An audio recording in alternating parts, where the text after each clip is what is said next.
Good morning. Shalom. It's so nice to see the room full, maybe overflowing. That's a good sign, I think, for the topic and the tremendous group that you will engage with here this morning. My name is Bill Banks.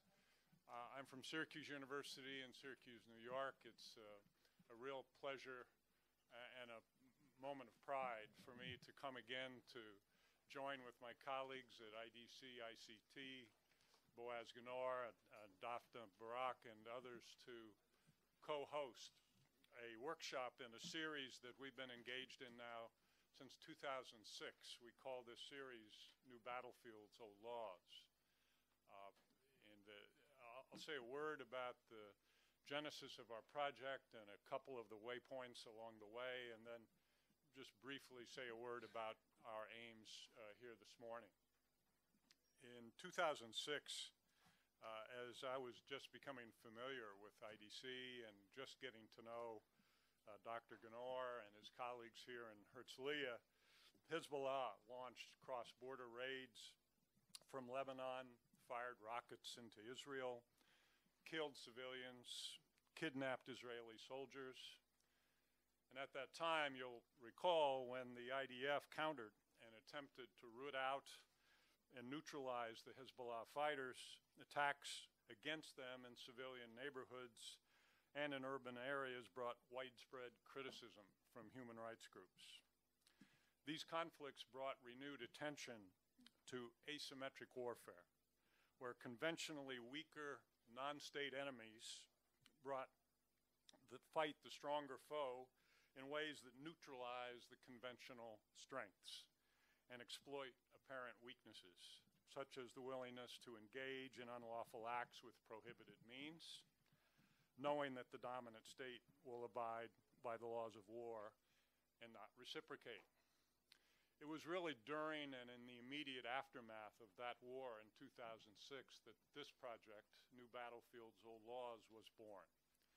We knew that Israel, like the United States fighting its counterterrorism in Afghanistan and elsewhere, were certainly abiding by the laws of war as we had always understood them. And we also knew full well that our enemies were not.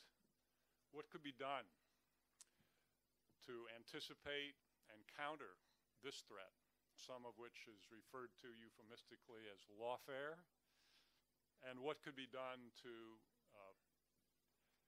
modify the understandings of the laws of war so as better to contemplate asymmetries? How can we wage asymmetric warfare and retain the upper hand, not only in terms of the use of force, but in the struggle for the higher moral ground that we've always maintained in warfare? So this project was launched in '06. We had a major conference in 2007 in the United States in Washington, D.C.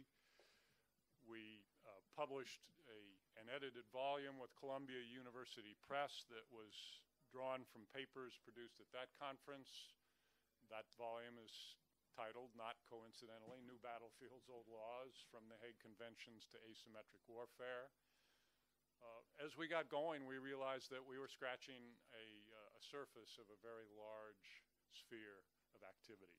We continued to work. We continued to expand our community of interested scholars.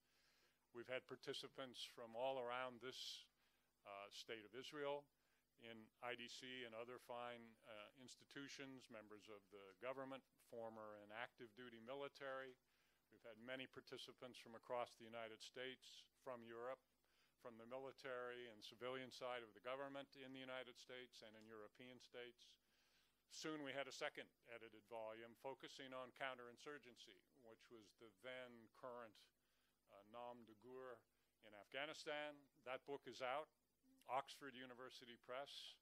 I think it's called something about counterinsurgency law. It's not on the Barnes & Noble top 10, but it's a good book. And if you're looking for something to get into depth in those areas, I encourage you to pick it up.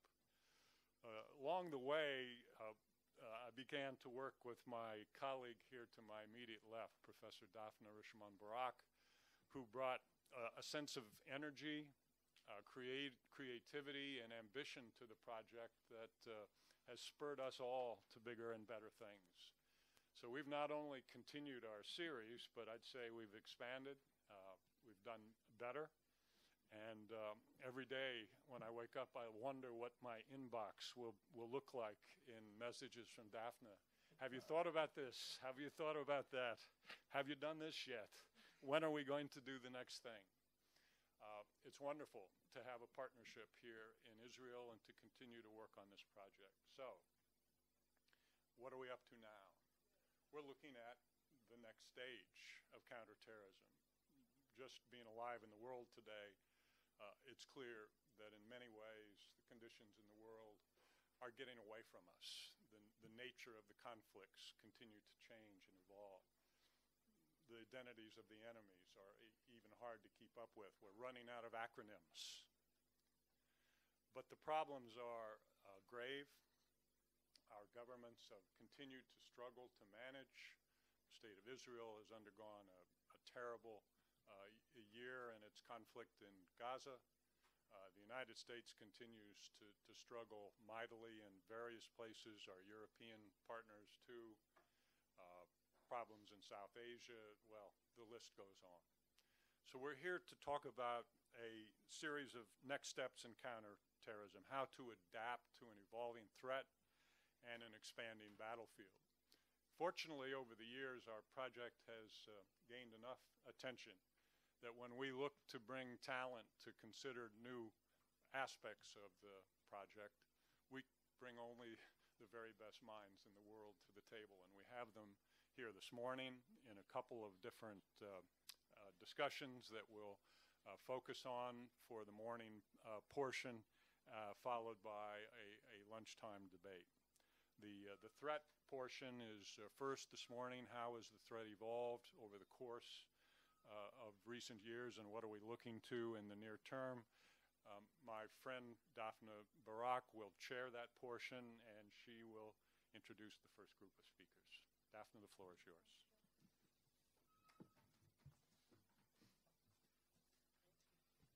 Thank you, Bill, for this very, very kind introduction, too kind. And ladies and gentlemen, let me first of all welcome you to this year's new Battlefields Old Laws workshop. And of course, the first thing I have to do and I want to do is to thank Professor Bill Banks for his endless support and trust and friendship. And I really sincerely wish there would be no more new battlefields to talk about. But as long as there are, it is a pleasure to continue to work with you for yet another year and hopefully many more to come. I'd also like to thank our distinguished panelists and participants in this workshop. Some of them are sitting here next to me. Others will come to the podium a little bit later, and I will introduce them in a minute. But first, I want to try to give you some information and kind of like the thinking behind today's workshop. Bill introduced the project, but I want to explain why the workshop today is built in 3 stages and what these stages are meant to represent. So, as Bill said, we're here to focus on next generation counterterrorism. And by next generation, of course, the question is, what is it that we mean? We mean a changing terror landscape where groups break off of Al-Qaeda, join Al-Qaeda, emulate Al-Qaeda without accepting its leadership, and perhaps more importantly, where structural changes within terrorist organizations happen fast, allegiances shift, memberships are fuzzy, and governance by terrorist groups has unfortunately become a tangible reality. And in this new terror landscape, it has become very difficult to identify who is the enemy. The exercise requires a careful analysis and deep understanding of a group's geographical location and its ideology and its designation. It also requires extensive intelligence on individual actors. So we have the challenge of the group, but we also have the challenge of the individual. And of course, the aim of the individual determination is to determine who's a member of a group or not. To put it differently, in today's world, both the task of identifying the groups we're at war with and the task of identifying the individual members of that group has become a lot trickier than in the past. And that's why we decided that when we're thinking about next generation or the upcoming threat, I don't even know if there's next generation anymore, but they seem to be right here and right now. First of all, we need to identify the enemy. It has become the indispensable first step in a process of what we can call counterterrorism decision-making. It is important, in our view, that this step be framed as such and that it would be a step in and of itself. It wasn't necessary a decade ago, but today it's important that we start with this question: who is the enemy? Anyone who's followed, even from afar, the debate raging in the United States over the viability and the suitability of the 2001 authorization for use of military force, which allowed the United States to go to war in the wake of 9/11, knows that the question of who's the enemy has really taken the central stage in the national security discourse.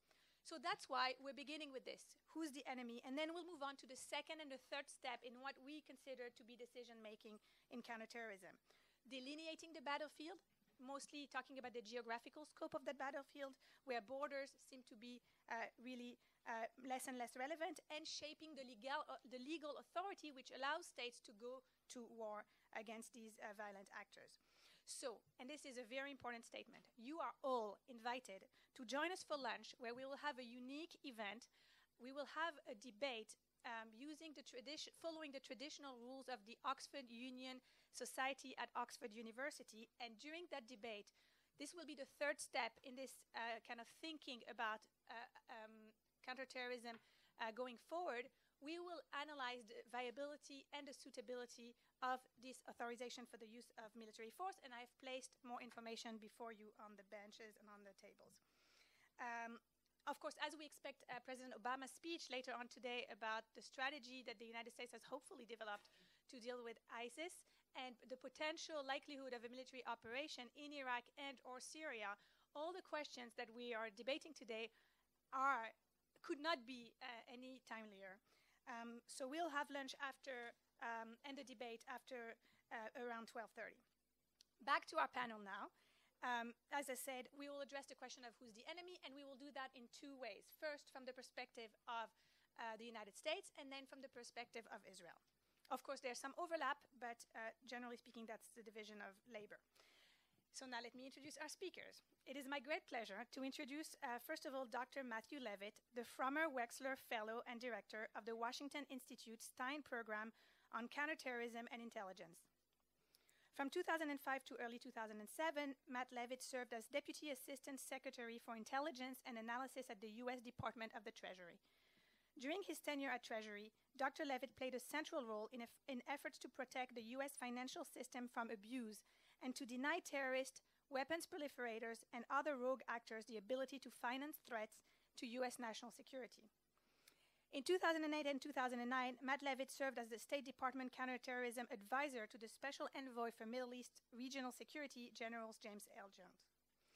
Dr. Levitt holds a bachelor's degree in political science from Yeshiva University, as well as a master's degree in law and diplomacy and a doctorate from Tufts University's Fletcher School of Law and Diplomacy. He served as an expert witness in countless criminal and civil cases, consulted with various U.S. government agencies, private industries, and testified before the Senate and the House on matters relating to international terrorism. He's written extensively on matters related to terrorism, including two masterpieces. These are the compliments, Matt. Two masterpieces on Hamas and Hezbollah, respectively published by Yale University Press and Georgetown University Press. And like I said to Matt before, I think it's the first time we're welcoming here in the New Battlefield Old Law workshop, and it's truly an honor.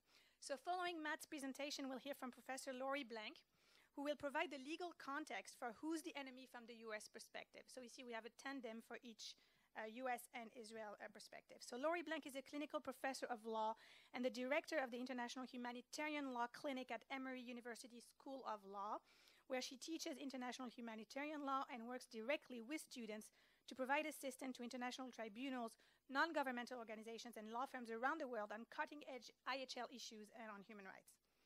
Before coming to Emory, Laurie Blank was a program officer in the Rule of Law program at the United States Institute of Peace. There, she directed the experts working group on IHL, in particular a multi-year project focusing on new actors in the implementation and enforcement of international humanitarian law. Professor Blank received a BA in politics from Princeton University and MA in international relations from the School of Advanced International Studies at the Johns Hopkins University and a JD from NYU. She's a prolific and outstanding author in matters of IHL, including a case book on the laws of war published by Aspen in 2013.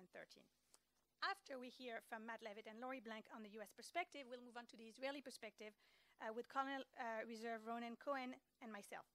Colonel Reserve Ronen Cohen previously served as the director of the terror desk of the Israeli Military Intelligence Directorate, as well as Central Command and Intelligence Officer. Since leaving the Israeli military, Ronen Cohen has founded Inspiration, CA, a firm which specializes in characterizing, analyzing, and writing ontologies for agencies that deal with counterterrorism threat and intelligence analysis. He's an accomplished Army veteran, having served as the head of the terror arena in the production division of the Intelligence Directorate between 2003 and 2006. Thereafter, he was assigned as the deputy head of production division of the Intelligence Directorate up to 2007.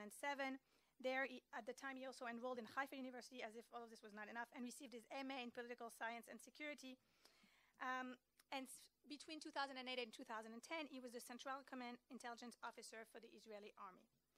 Following Ronen Cohen's presentation of Israel's enemy, or at least some of them, because we have a bunch around here, I will expose what I see as emerging legal dilemmas in how we identify the enemy.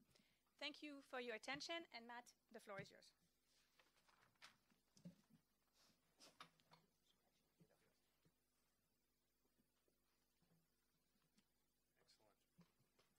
First of all, let me echo everybody's thanks to Daphné and to Bill and everybody for putting this together. It's a real pleasure to take part in this. Bill and I have been friends for quite some time. And as I was thinking, Bill, about my comments today, one of the things I was thinking of is how we need to be thinking not only about the authorization of the use of military force, but really about the legal underpinnings for a lot of the other tools that we have in our toolkit. We talk about all elements of national power, but we don't really necessarily do that all that well. I'm reminded how when a few of us at the Washington Institute a few years ago, in 2008, published a monograph, it was entitled Rewriting the Narrative on Counter-Radicalization and Countering Violent Extremism, you approached us and asked us to tweak it, which we did, to publish in the Law Journal. And we were thrilled to do that, but it showed tremendous foresight in terms of, I first didn't understand, why is this an issue for a legal journal? And it actually very much is. I've been doing this type of thing as an academic now for a few years, but I think what I bring to the table here more is from my experience in dealing with these things. First, as an FBI counterterrorism analyst through and including 9/11, I led the analytical team for Flight 175 after 9/11, and as the deputy chief of one of the smaller U.S. intelligence agencies at Treasury Office of Intelligence and Analysis. We've been dealing with a lot of these questions for a long time. And so I'd like to split remarks between talking a little bit about that and a little bit about how the threat has changed. When I was at the FBI, if you wanted to open up a case of any kind in counterterrorism, you had to be able to demonstrate what group the individual is tied to. You literally had to be able to fill in a box, person's name, capital IT for international terrorism or DT for domestic terrorism, hyphen Al-Qaeda, hyphen Hamas. And we would have many, many cases where we'd stumble across somebody because they ended up hanging out with someone we knew who was, let's say, Al-Qaeda.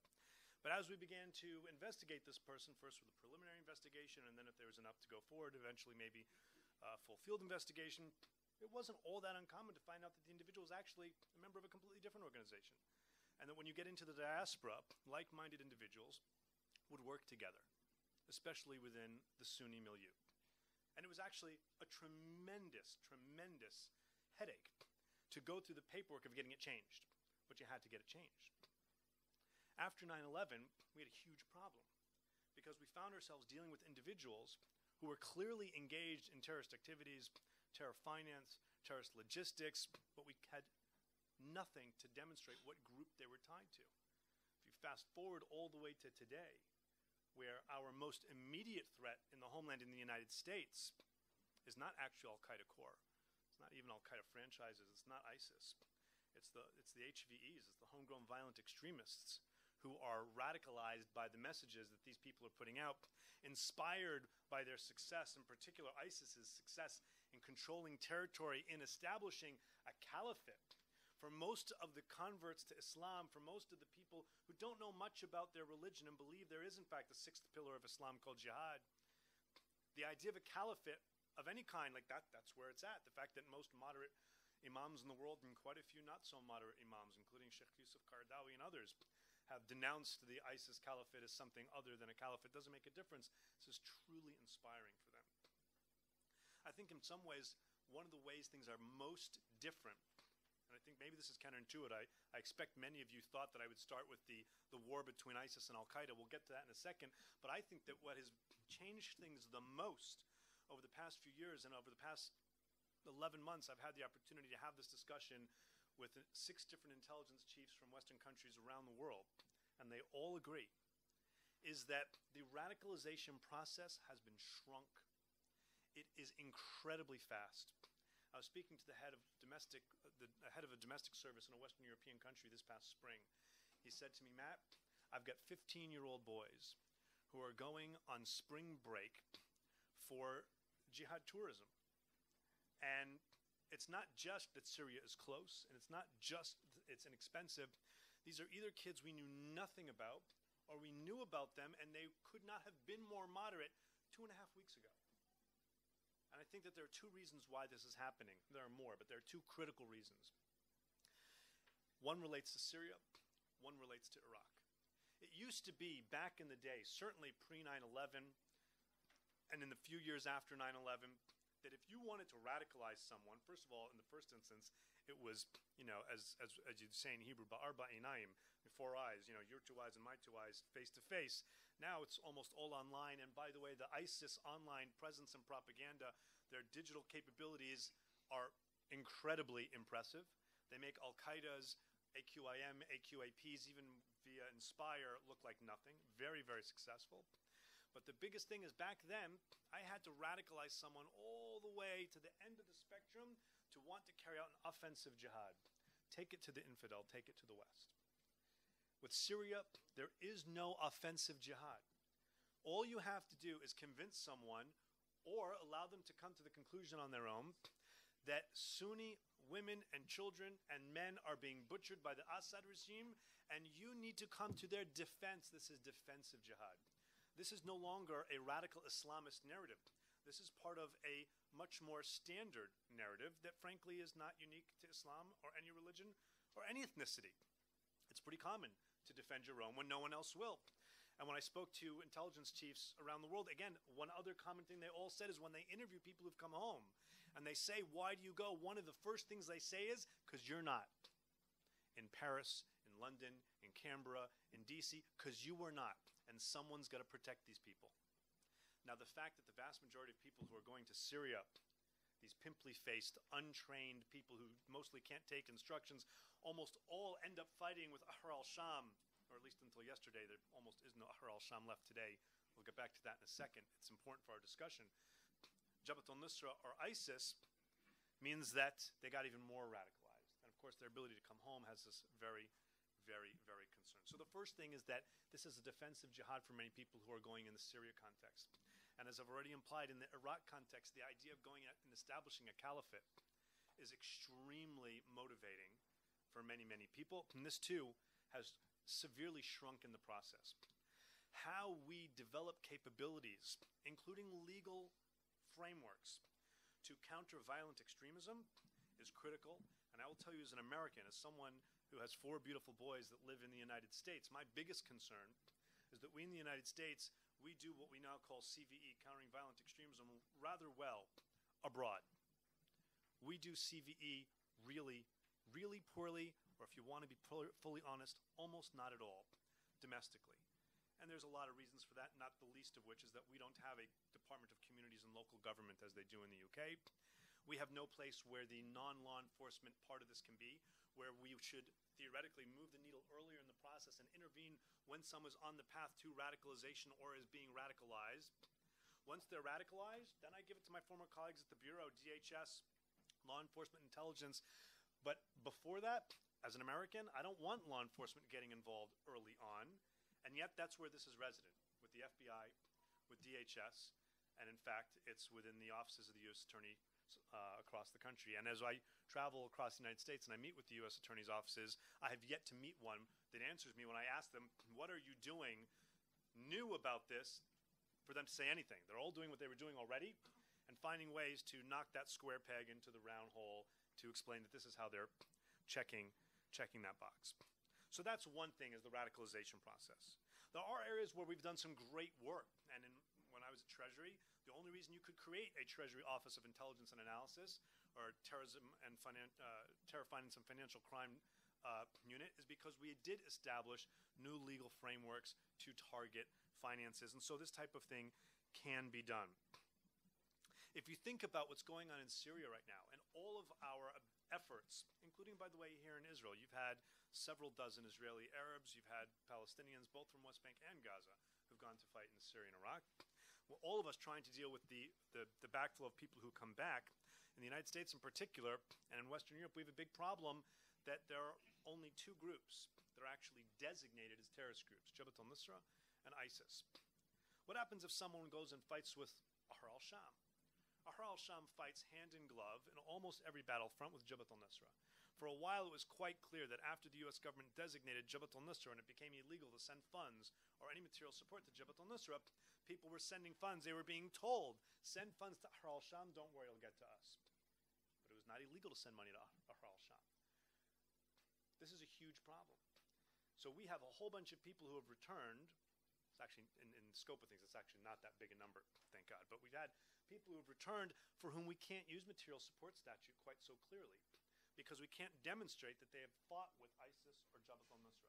Even if we can demonstrate that they fought, and some of the very old laws, one in particular that we have about going and fighting in foreign battlefields, there's a whole debate as to whether or not that applies, but I'll leave that to the lawyers. That's not me. When you think about what the president is or is not going to say today, and I feel strongly he should have said something, and we should have done something a long time ago, ISIS grew in a vacuum in Syria and grew in a vacuum in Iraq that we allowed collectively, not just the United States, to fester. When I speak to U.S. government officials, and I've been saying for a long time and wrote again in an op-ed last week, we should be targeting ISIS in Iraq from the air, not a single boot in the ground. We should also, if you want to have any success, be targeting in Syria across the no longer existent Syrian-Iraqi border. If we only do things in Iraq, that is going to be a very bad idea. It'll be squeezing a balloon, not hard enough to make it pop, just so that it moves in a different direction. But I think we should also be hitting elements of the Assad regime. Not so we can feel better about ourselves in the morning, but so that we can make a difference in that war, and so that people don't say, you just hate Sunnis, right? You're targeting ISIS, you just hate Sunnis. We should demonstrate that we're against the extremists in the world and we're supporting moderates. And so my idea has been, mine and many others, there are only 15 to 18 heavy runways in all of Syria that can take heavy airplanes, where Ilyushins from Russia and Iran are landing as much as twice daily with massive armaments. We have specialized munitions that can take out those runways in a matter of evenings, and the likelihood of unintended casualties, just the runways, don't even hit the buildings, is very, very small. The day after, Syria can't rearm quite as quickly as it once did. And one of the answers people give me is, well, we don't have the legal infrastructure in place to be able to do this unless we want to go to the UN. We don't want to go to the UN. We can do things in Iraq because the government has invited us, but, and I'm not kidding, Assad has not invited us. We haven't been invited to do anything in Syria, so maybe we can't do things there. Now, on top of all this, we also have the complication, because none of these issues we're dealing with in international affairs, least of all terrorism, is static, that the whole nature of the terrorist threat has changed. And an audience like this, I don't need to give you the lecture. One summer, I taught a course for ICT in this room. I feel like I have to prevent myself from going into that lecture mode. About how Al-Qaeda core, and then the franchises and the concentric circles, and you have groups like Ansar Bayt al-Maqdas in Sinai, which is not formally signed on, but is a good example of a group that right now, Ansar Bayt al-Maqdas, is maintaining very healthy ties to Al-Qaeda core and ISIS both. They're going to wait and see how this pans out.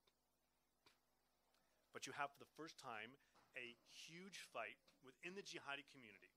You have a group that did or did not pledge a bayat, but ultimately left or was kicked out, depending on how you want to look at it, from Al-Qaeda, and is doing quite well, thank you very much. And that is a huge tectonic shift in how we go about doing things. Just here at this conference yesterday, as one of the speakers was speaking, someone passed me a note and said, why isn't Hamas designated at the UN? And the answer is that the 1267 committee by statute can only designate entities tied to Al-Qaeda and the Taliban. we have always had a very broad definition. So we will designate Abu Sayyaf, and we'll designate Jamal Islamiyya, and we'll designate Haqqani Network, but we have never been able to designate Hamas or Hezbollah or IRA or FARC or Kach or Kahana Chai or any group that is beyond this element. Is ISIS included? ISIS has formally broken with Al-Qaeda. Is it enough to say that it's of the Al-Qaeda ilk? That's entirely not clear.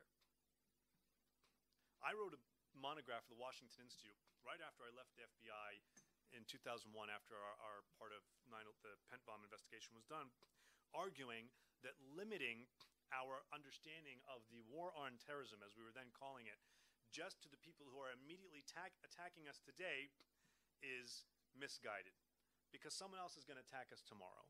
And there's an issue, not in terms of debating religion, but of underlying ideology that drives people to want to do these things. With all respect to my Israeli friends in the room, I think when ministers come to this conference or anywhere else and they say Hamas is ISIS, Hamas is not ISIS.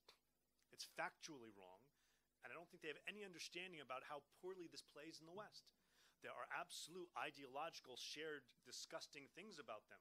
And sometimes they do even some of the same things, but they actually are different, and we need to understand those differences, and yet Hamas should not at all be acceptable for us. And indeed, in the United States, we take Hamas investigations very, very seriously. And as well we should. Because, for example, of the case of an American-Palestinian dual citizen here, female, who was working very, very hard to radicalize fellow Palestinians, women, to go fight in Syria. And when some of these people weren't dealing with ISIS beforehand, they were dealing with Hamas. If you look at the Salafi jihadi groups in the Palestinian context that are now in Syria or working closely with Ansar Beit al-Maqdas, which has close ties to Al-Qaeda and to ISIS, whether you're talking about Jaish al-Islam, Jaish al-Ummah, Jal-Jalat, any one of these groups and more, almost every one of their senior people is former Hamas. So where do we draw that line? How do we draw that line? It's a big question. I want to end with this, because you may not see it, but Daphné actually has one of those long hooks, and she's going to drag me off stage like in the movies if I don't finish on time. She's just going to stick me in the gut with a pen. Think you're the first. I want to read to you from something, and I'm going to steal my own thunder, and I'm going to tell you in advance that this was not written yesterday. This was written in 1993. This is from a declassified State Department report about the flow of mujahideen around the world in 1993. Tell me if you don't think this could have been written yesterday. And I quote, "The war-era network of state sponsors and private patrons which continues to support the mujahideen has no rigid structure, no clearly defined command center, but receives guidance from several popular Islamic leaders and financial support from charitable Islamic organizations and wealthy individuals. Key figures who have emerged as the mentors of the mujahideen provide one another with the contacts and conduits needed to keep the militant groups they support in business." If you were to move some of the charitable activity into the online sphere and move some of it into, in the case of ISIS, criminal activity, people are very excited about the oil business, but actually that is about to run its course, and the vast majority of their funding is from criminal enterprise within Iraq. You could read this today. And so we should have been having this type of discussion, new battlefields, old laws, a long, long time ago. And it wasn't till these people got together and started having these conferences, having these panels, and writing these books that people really started thinking about these things. So we all owe a tremendous debt to people like Daphné and Bill and others. And I'm, as a non-lawyer, very grateful for the opportunity to share a few ideas with you today. Thank you.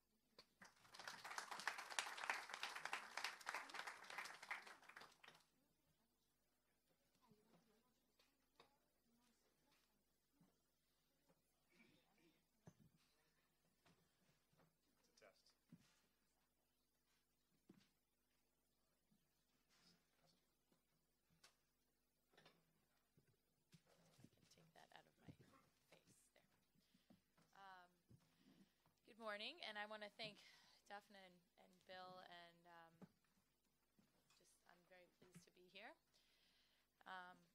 Is this being recorded? Do I need this in front of me? Okay. You do actually. Okay, sorry. It's right at eye level. So I want to make a sort of dramatic shift from what Matt was talking about. And we're going to talk about law and then I think go back and forth, which I think is an interesting layout. But I think in this area, it's important to remember that law is about definitions, it's about categories in many ways, and it's also about tools. And so here Matt say one way to describe a U.S. or other state perspectives, we're against all extremists.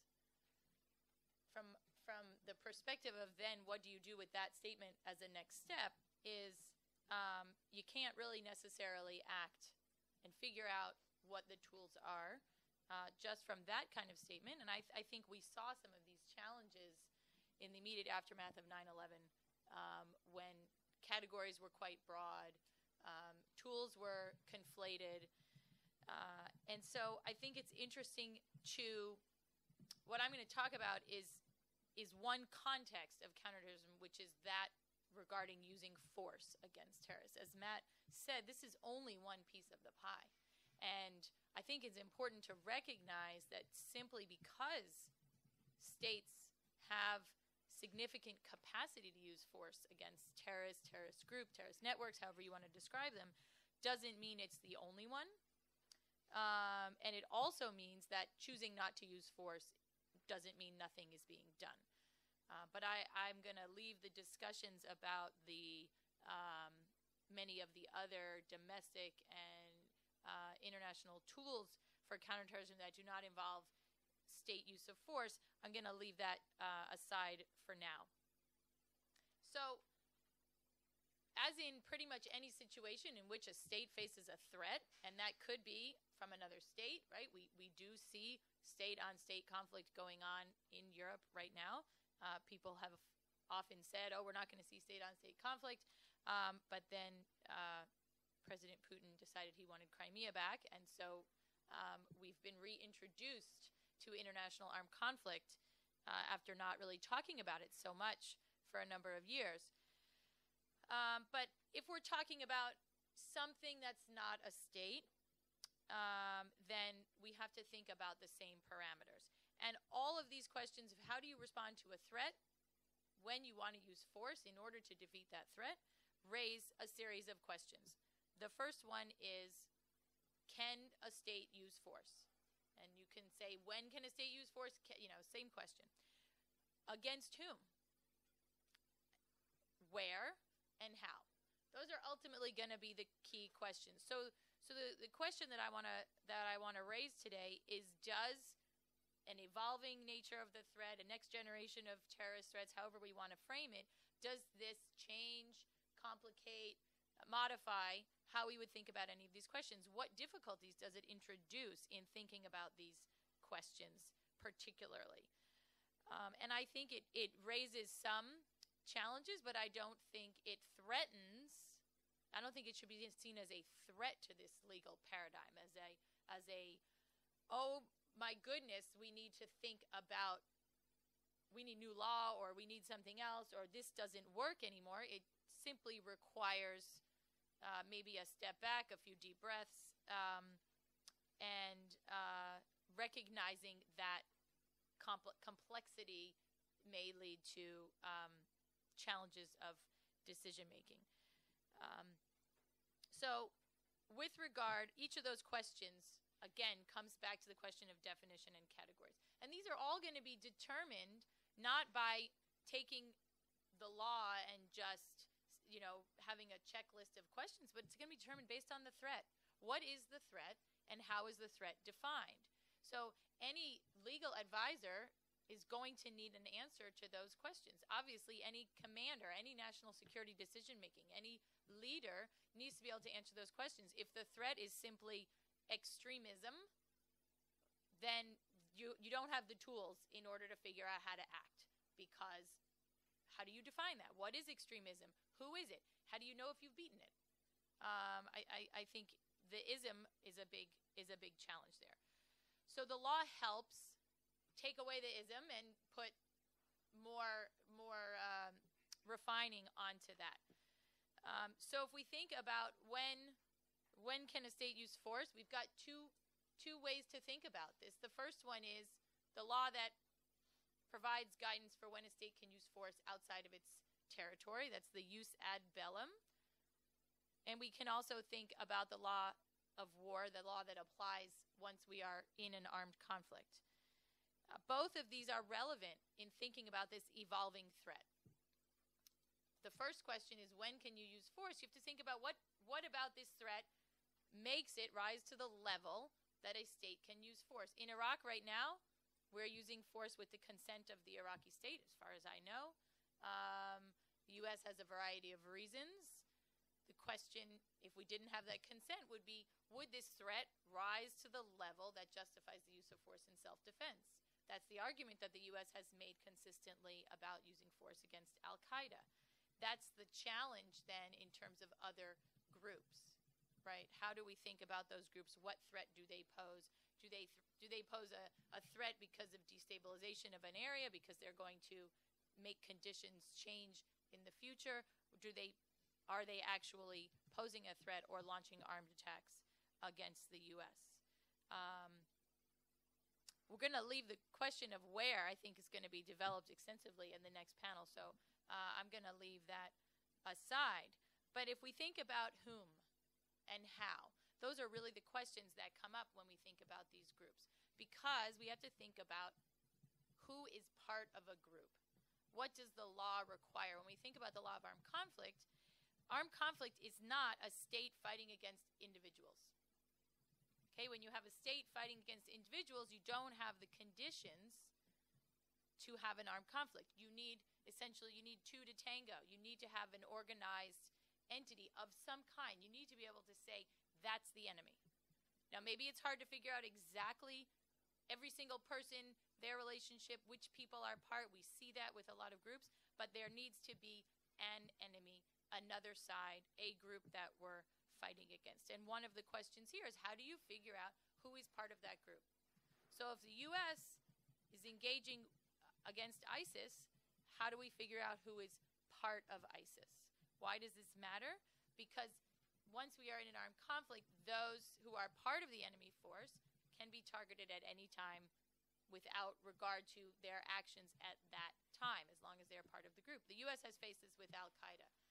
It's been the subject of many of the cases stemming out of Guantanamo, not in the context of targeting, but it has basically been the focus of trying to figure out who can be detained. Are they part of al-Qaeda? How do we figure this out? In the context of detention, you may have a lot more time to figure it out. In the context of targeting, things operate a lot more quickly, and we don't always have the ability. But that's got to be driven by the threat analysis at the strategic level, not just at the legal level. It's not about trying to, again, match up a checklist that the lawyers are creating. So when there's a big difference between who is a part of a group and who is engaging in fighting but perhaps not part of that group. At the fundamental level of shoot, don't shoot, the targeting question that's going to come up at the end of the game, people who are members of a group, people who are directly participating in hostilities, they're going to face the same result, which is that they are a legitimate target of attack. But the legal analysis is different in terms of when they can be targeted, in what circumstances, sometimes even how, depending on the nature of the circumstances. Okay. The question of how is also very important, because here we get to the difference between whether we're in an armed conflict or whether we're not. And so this is really highly relevant when we're talking about terrorist groups. And when we're talking about this question of, are we against extremists? Are we against any group essentially that doesn't like us, that wants to do harm to us? I was trying to think about the right word, and instead I came up with an imaginary word here that I think. But if we're fighting against extremists and we want to use an armed conflict paradigm, does this require that we groupify terrorists, for lack of a better word? And I apologize making up, but I think that creates the concept as best as possible, which is that do we essentially need to say all of these people, right, who want to do harm to the U.S.? I think when we talk about Israel, we're going to see more definition in the types of groups that Israel sees as its enemy, as its main threat right now. Clearly challenges in figuring out who is part of and in what way, but the U.S. has taken a very broad view of who poses a threat in terms of counterterrorism activities, and therefore, in order to use force, has to be able to figure out whether or not they're part of a group. So do we need to essentially view terrorists as a group when perhaps their linkages are not that clear? Okay, this is a big question when we come to the question of affiliated groups. The U.S. says it's in an armed conflict with al-Qaeda and associated forces. It's not entirely clear who those associated forces are. And what does it mean to associate? Does it mean that you admire al-Qaeda? Does it mean that you've pledged allegiance to core al-Qaeda? Does it mean you use the same techniques, have the same ideology, share personnel, share funding, have the same financiers, both cheer when there's an attack? I mean, these are all possible ways of identifying this. Some of those fall into what I would call this concept of groupifying, essentially trying to make everybody part of a group in order to make those definitions easier. And I think that's a big challenge. And we see that with the proliferation of groups, and the U.S. And some of its other allies or coalition partners, to the extent we're creating a new coalition now, in trying to figure out which groups are which in Syria, who they seem to align themselves with. We see now, well, if we were to start fighting against ISIS in Syria, now all of a sudden we'd be aligning ourselves with Assad, and it sort of makes you sort of pause for a moment. And yet, maybe, right, should you not fight against an enemy who poses a threat simply because it turns you in a different direction? That's not so much a legal question, obviously, as a strategic question. I want to move on and just raise a couple of other questions when we think about the question of against whom you can fight and how. Another question that really is important here is that fighting any group, and including terrorist groups, is not just about fighting the individuals. It's not just about killing or capturing the individuals who are fighting. But in order to defeat any group, you have to make it possible for them not to fight you, right? So you need to attack their infrastructure, attack their equipment, attack their capabilities. This is complicated when we think about a terrorist group that perhaps doesn't have much of an infrastructure, that is operating in more than one state. This really raises the question of how do you identify what are military objectives in the course of a conflict with a terrorist group.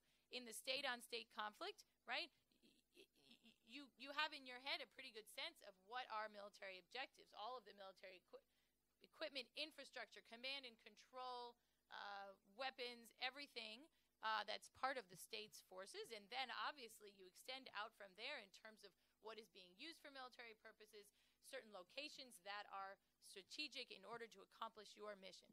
Well, when you have a terrorist group seeking safe haven in another state, perhaps not with that state's willingness, the state may be incapable of kicking them out, but may not want them there, but doesn't have the strength to keep them out. We think about things like infrastructure, command, communications networks. Now we've complicated the question of military objectives significantly because these are actually things that belong to a state being used by a group that's hostile to the state that's fighting them. But the consequences of targeting them obviously raise a host of different questions because now you have a civilian population in that state that you're not fighting against. They're essentially a secondary or a incidental to that operation, and it raises a lot of interesting questions about not just legally, but strategically, whether or not those, what are the consequences? Are you now going to essentially create more friends for your enemy because you are harming their situation, their livelihood? I think I'll leave the rest for, I know we'll have a robust discussion after we're all done. So I'll let you move on to Ronan.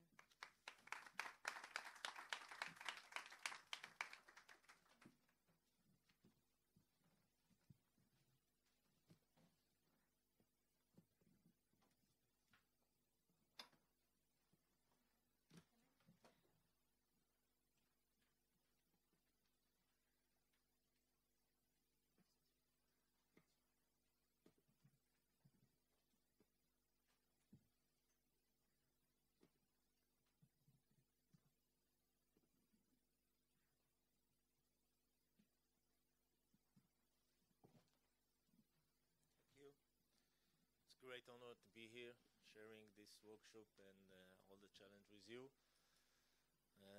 10 years ago, maybe 11, I was the head of the terror arena in the production division in intelligence corps.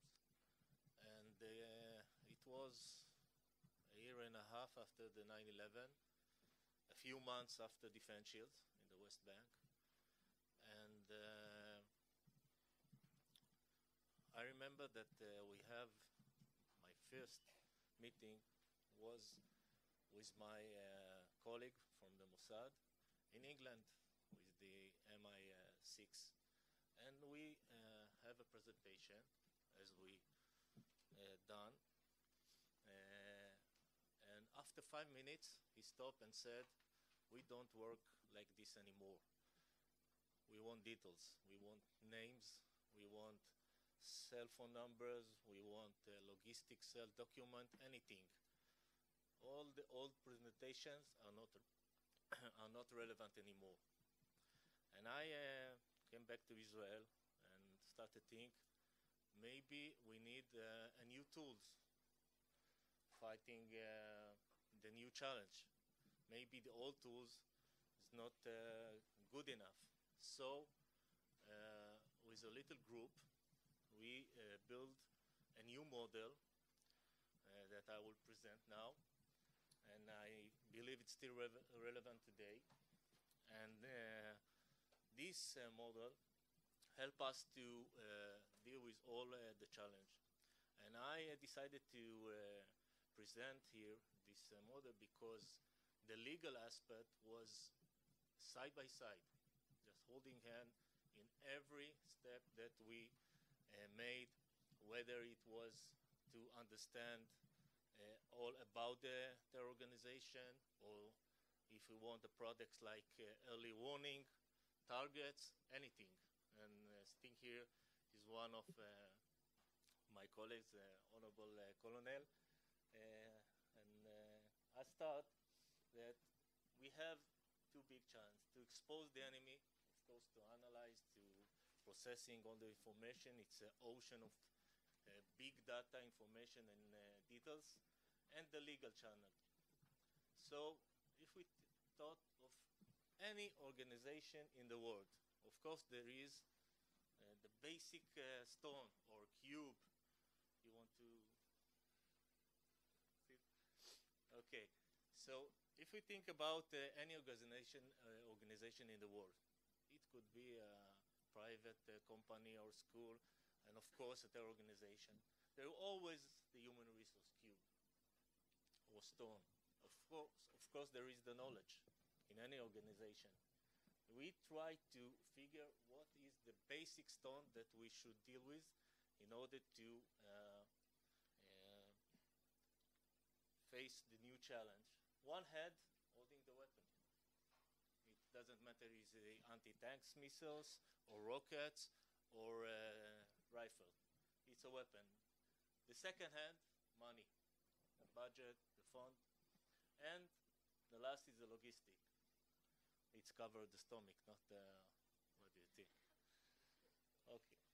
And with those 5 cubes, we try to understand what is the right question. So, first we want to know about the organization, anything, all the details. Then we need to understand the policy, the new trends, the old trends, the direction, then the deployment. It's the basic information or knowledge that every intelligence organization wants to know. First, we want to have the early warning. It's the basic product in order to defend ourselves. And last, counterterrorism. Although counterterrorism is about everything, I mean especially operation and targets. And then we have 5 cubes, 5 analysis issue, and if we will choose the right question, so we will discover a new, a different side of each cube and all the cubes together. And the legal aspect was in each cube and each side of the cube. So let's start to understand what is about. I want to analyze the change in each cubes and all the cubes together in order to understand what is new from last year, last month. I call it the cubes growth, like a tree. I want to understand the development direction. I want to understand the budget, the salary, the units, weapon, increase, decrease from last year. And I want to understand the impact on the product, the fruit of the tree. This is all about the organization, and it was the first question. And if you understand how this tree of Hamas or Hezbollah is growing each week, months, year, so you can deal with a new policy, whether it's the army or the Mossad or the Shabak or other groups, and of course the legal aspect, how to fight and help our operation. The second one, I call it the cubes opportunity, because we want to understand the policy. And in 2007, I wrote a thesis about the rhetorical of Nasrallah. Hassan Nasrallah is a leader of Hezbollah terror organization during the second Lebanon war in 2006. And I don't want that my colleague and my officer will deal with a rhetoric, because it's very tricky. So,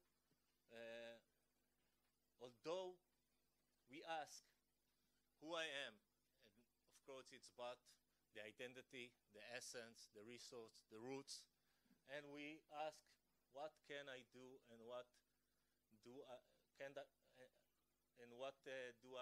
want. It's interest and constraint. So we build red light and green light. But we want to find it in the cubes. If there any change in the cubes, so I understand that the Nasrallah is moved from, for example, from the yellow light to the red one. And if I don't find any clue, so maybe I don't have the information, maybe I need to change my sources, but the other possible that nothing has happened. So if I want to understand the policy, I need to find it in the cubes, and what the cubes is able to do for the organization. The third question was the cubes closing. There is an old saying from the Talmud that our clothes cover the body and expose our soul. And we want to understand the soul of Nasrallah, or the leader of the Hamas, and Palestinian Jihadi Islamic, and all the other global jihad group in our border. So we look, for example, on this map. It's a map of targeting of the Hamas. rockets, anti-tank missiles, headquarters, everything in a lot of colors. So I want to understand what does it mean. I want to deal with it. Maybe we can do some special operation against one of the color. So it's like this, I think. Look at this boxer. All the cubes covered the body. This is the clothes. But it's spread all around, as you saw at the map in the slide, in the north of Lebanon, the center, the south of Lebanon. And one hand is the rockets. They're hiding from the body, and he shot it to the center of Israel, to Tel Aviv, to other city.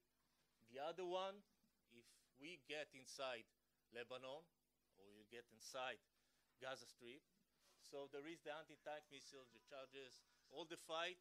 It's like a bee, a small hits against our troops, as we saw in the tunnels last month. And we have the tunnels under the ground, and of course the civilian people that is covered all the body.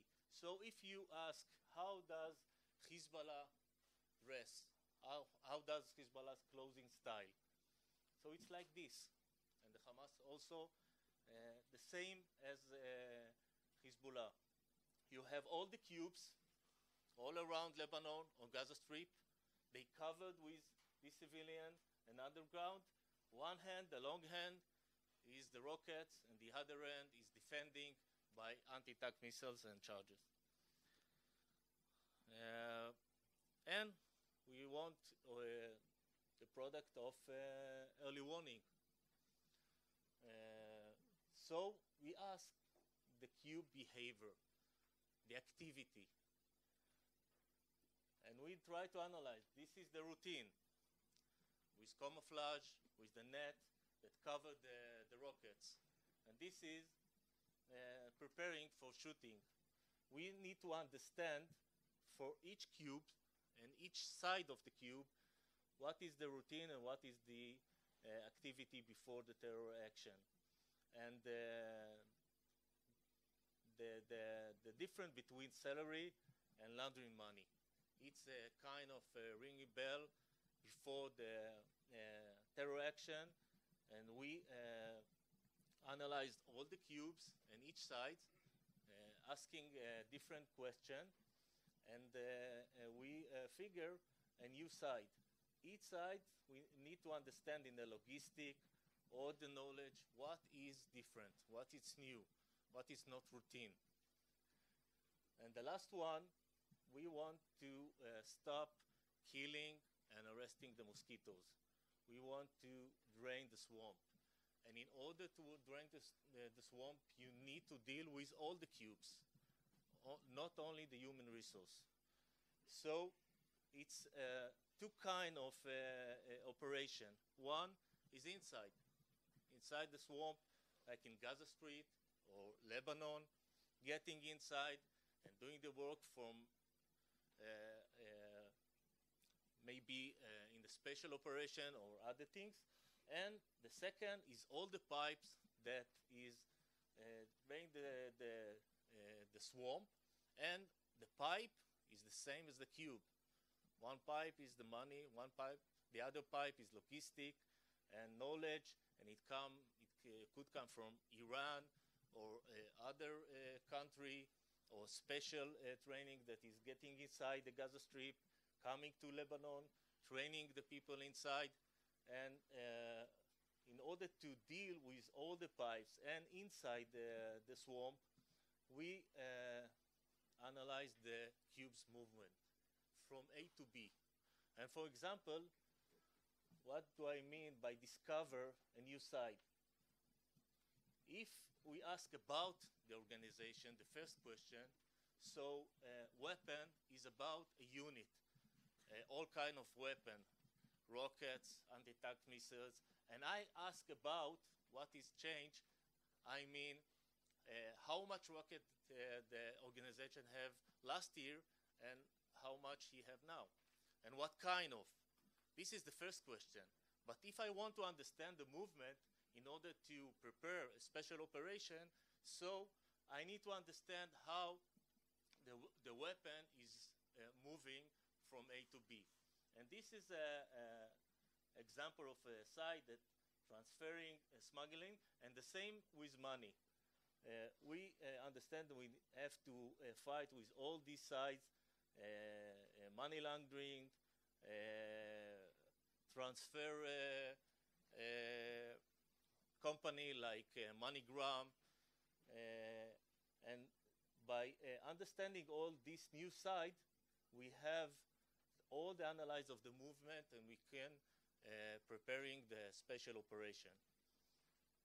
And we translated to all the cubes with spatial location, time, of course, from A to B, who is responsible, what kind of side, for example, smuggling in the weapon cube, and then we have a new operation that we can deal with. And from dealing especially with the mosquitoes, we have at least 25 new operations with all the cubes, and we can deal with the new challenge against the Hamas or Hezbollah. I think that this cube and this model is most relevant even now. We can ask 5 different questions and discover a new side in each cubes, and we can focus, for example, 3 or 4 months in one cube, in one organization, and then move to the other, or try to deal with a lot of cubes. Mostly intelligence organization is dealing with the human resource, of course, the weapon, and the money. Not I think that they leave the knowledge and the logistic cube side. Maybe there is not much resource or sources that we can cover all the cubes, but the legal aspect is most relevant for each cubes and each side and each question. And I think that by learning this side, for example, how to deal with the money cube in the West Bank with different law, it's quite different dealing with the money cube inside Israel. And this is the Israeli banks and banks in the West Bank, and there is a money that transfer from the Israeli bank to the West Bank and then to Gaza. We need to understand all the details, and it's quite different in order to succeed in your operation, or early warning, or something else. That's all. Thank you.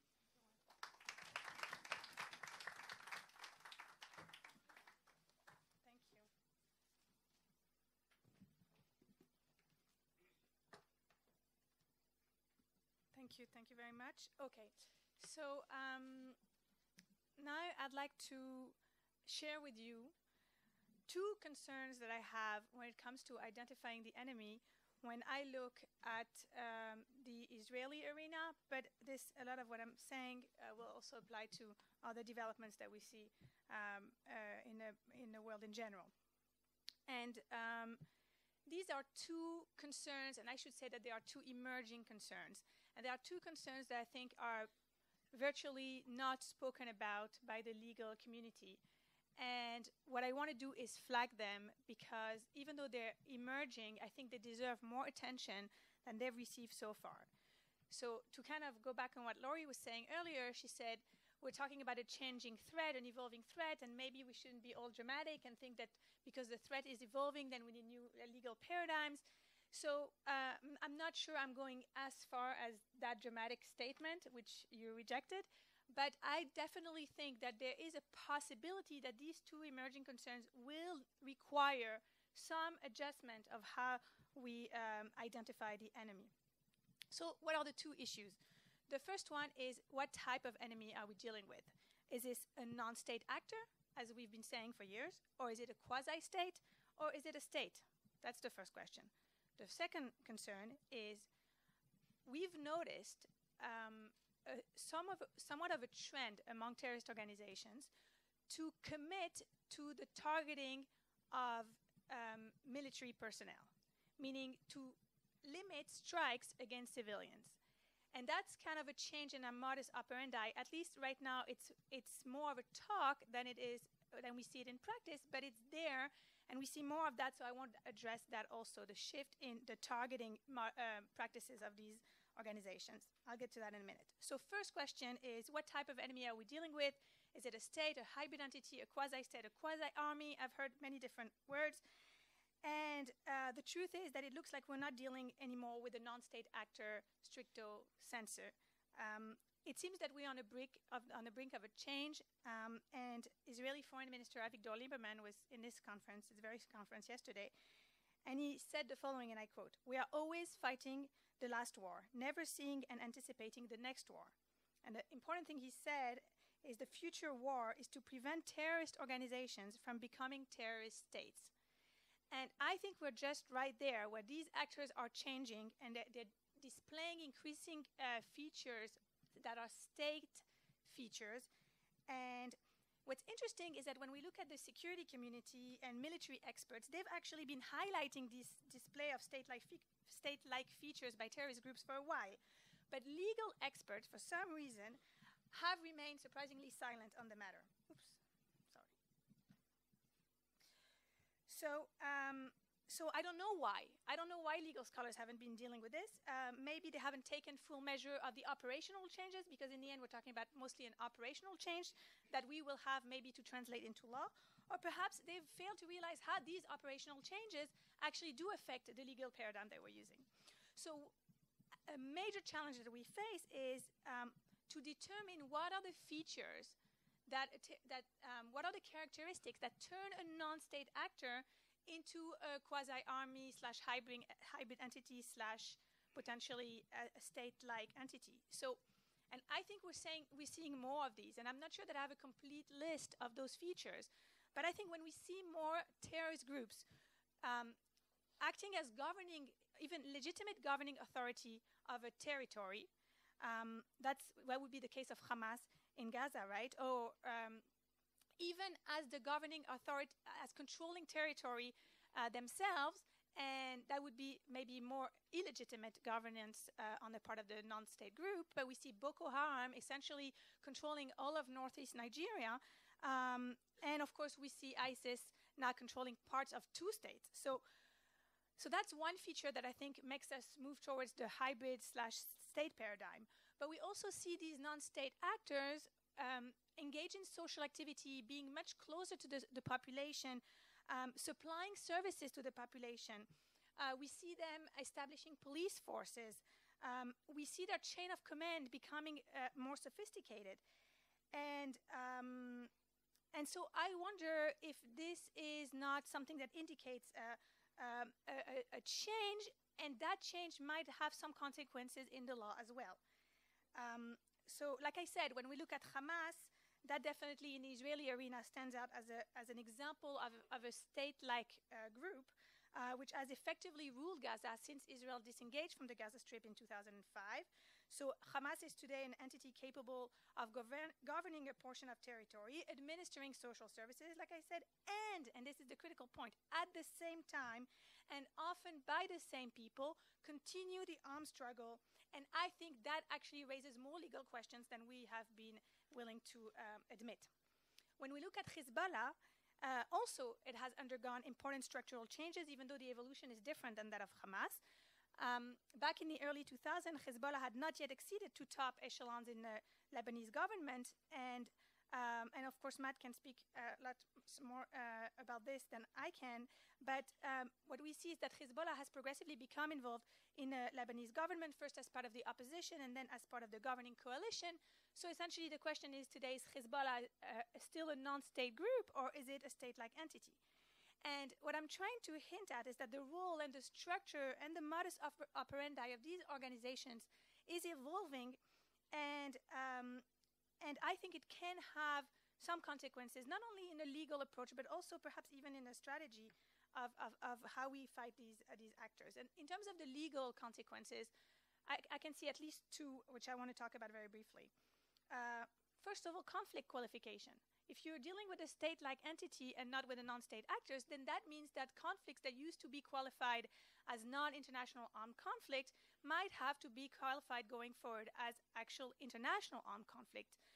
So that's one possible consequence, which may not be as relevant for Israel, because Israel, as you know, has always regarded the conflict as an international armed conflict, but it could definitely be relevant for other states, and so I think that's something that we should be thinking about when we see an increased emphasis on social activities coupled with the acquisition of governance skills.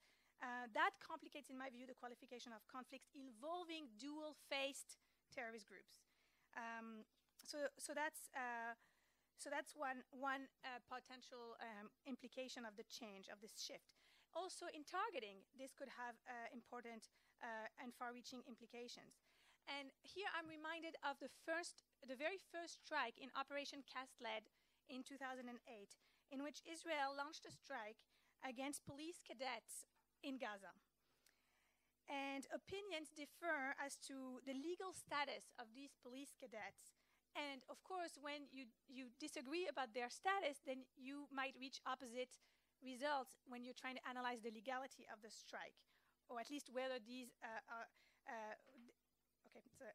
So when the Goldstone Commission was asked to analyze the legality of the strike, it got to the conclusion that this was a violation of international humanitarian law, and it found that the policemen were not taking a direct part in hostilities and thus retained their immunity as civilians. But beyond what the Goldstone report actually said on this, and it actually didn't give too much detail, so it's difficult to know whether or not it regarded this police force as something similar to soldiers. But apparently it just regarded them as civilians. And what's interesting is the Israeli response to this conclusion in the Goldstone report. And the Israeli government criticized the approach of the Goldstone report on the ground that it failed to account for the complex nature of a police force within a terrorist organization like Hamas. Meaning that in an organization like Hamas, you can't really distinguish between the police force and what we would regard as ordinary soldiers in a more organized state entity. And ultimately, Israel concluded that treating Hamas police casualties as civilians revealed a deep misunderstanding of the reality of the organization. And this was 2008. And I think we see very similar issues arising out of the discussion that took place in the European Union regarding the status of Hezbollah. In July 2013, the European Council passed a resolution designating Hezbollah's military wing as a terrorist organization. And this decision, this resolution of the European Council is based on the premise that you can actually separate, that there is a formal separation between the military and non-military leadership within the organization itself. And that's a little bit striking because Hezbollah itself has declared, and I quote, "Hezbollah is a single large organization. We have no wings and that are separate from one another." So are they separate? Are they not separate? And I think what's complicated here is the duality of these actors, meaning on one hand they display the state-like features, but they maintain the traditional characteristic of terrorist organizations. And therefore, I think that requires a little bit of rethinking on the international law side, and unfortunately, there's very, very little of this. And I would go a little bit further than that. The title of this workshop is New Battlefields, Old Laws. So for the past decade or so, what we've done in this workshop and what a lot of international lawyers have done is try to to determine what laws apply to this new reality where states are fighting non-state actors. Well, if we're now fighting something that looks more like a state actor, and again, it's a question, right? Maybe we should go back to the old laws. Maybe the old laws, maybe down the line, maybe not today, but maybe in 5 years, those will become again the appropriate legal paradigm to deal with these actors. As the terrorist networks evolve more in quasi-states and quasi-armies. And again, like Lieberman, I hope we won't get there. But that's the challenge here, I think, when we're dealing with an organization that displays these two characteristics. And what we need to know, and I think the lawyers can't do this alone, we need help from people who really understand these organizations to tell us when the facade becomes a reality, meaning when this duality ceases to exist, and what are the features that can make us do that shift. So very briefly, I want to talk about the second point, which is the second issue, the second concern that I have, which is seeing more terrorist organizations making public commitments to targeting, to not targeting civilians. And I want to show you just a very quick. Yeah.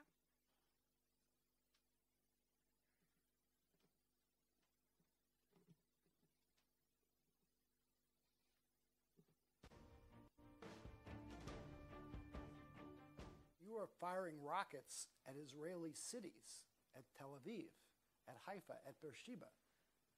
Who are you aiming for? هذا كما قلت لك. As I told you, we did not start this.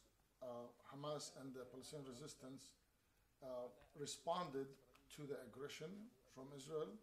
We do not target civilians, and we tried most of the time to aim at military targets and to Israeli bases.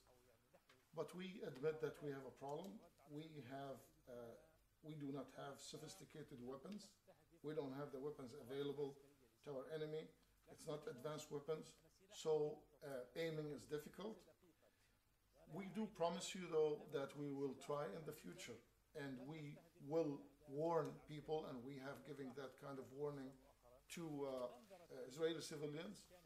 And we promise that if we get a more precise weapons or weaponry, we will only target military targets.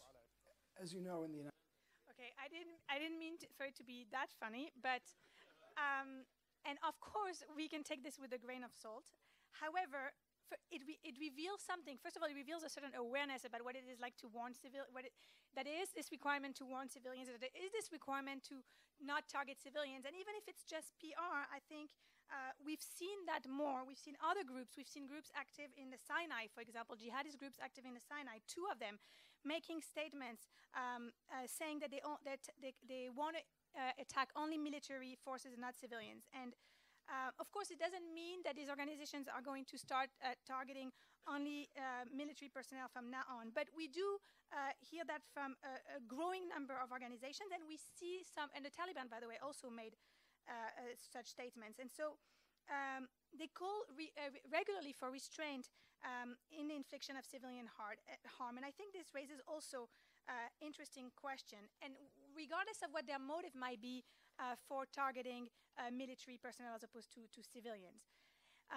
And so what's interesting is that there have been attacks by terrorist groups against non-civilian targets. And we've seen those are, there's of course the USS Cole in 2000 in Yemen, killing 17 US soldiers. There were attacks at Little Rock in Arkansas and at Fort Hood in Texas. And of course in Israel there was the capture of Gilad Shalit. And there's this threat that Hamas is going to capture more Israeli soldiers. So we do hear that from time to time, and we see it too. I have a colleague actually who was keeping a database of these events, and there are many of them. And so the question is, even though these attacks were carried out against military targets, we still pose on them the terrorism label. Like it sticks to them, even though the attack was committed not against civilians, but against military personnel. And here the question is, what turns an attack into a terrorist attack? And I'm not going to reopen Boaz Ganar's favorite box about the definition of terrorism, but I do want to flag this because I think we need to ask ourselves, what will we do? And I think Israel has to ask this question in particular. what will we do, what will our strategy be, and what will the legal paradigm be the day, if and when, there is a terrorist organization that comes forward and makes a declaration like we just heard, but actually implements it? How will we deal with that? And I don't think that's such a far out there potential occurrence. And when we look, by the way, at the legal definitions of terrorism, we see that the targeting of the civilian target is no longer the main criteria for defining terrorism. It seems to be something else. Perhaps the perpetrator belongs to a terrorist group, or perhaps that group generally targets civilians, or perhaps terrorism is more today about spreading fear among the civilian population.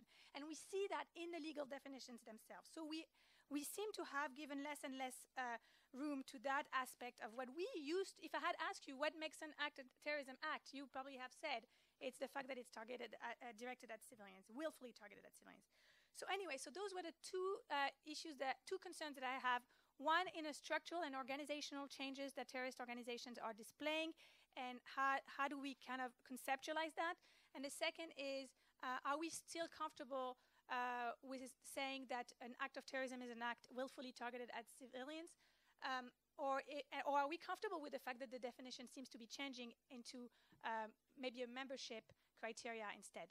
Thank you very much.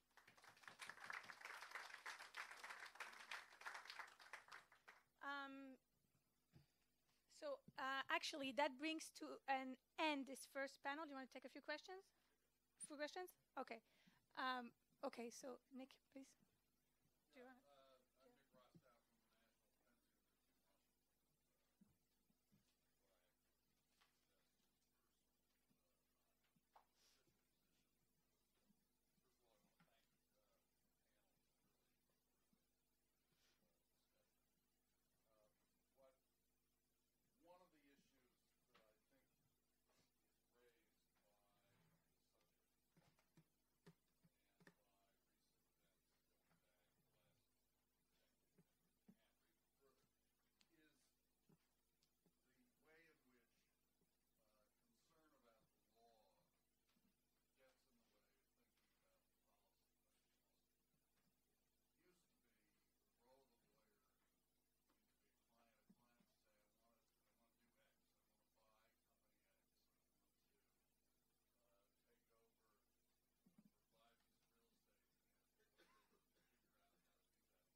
Thank you.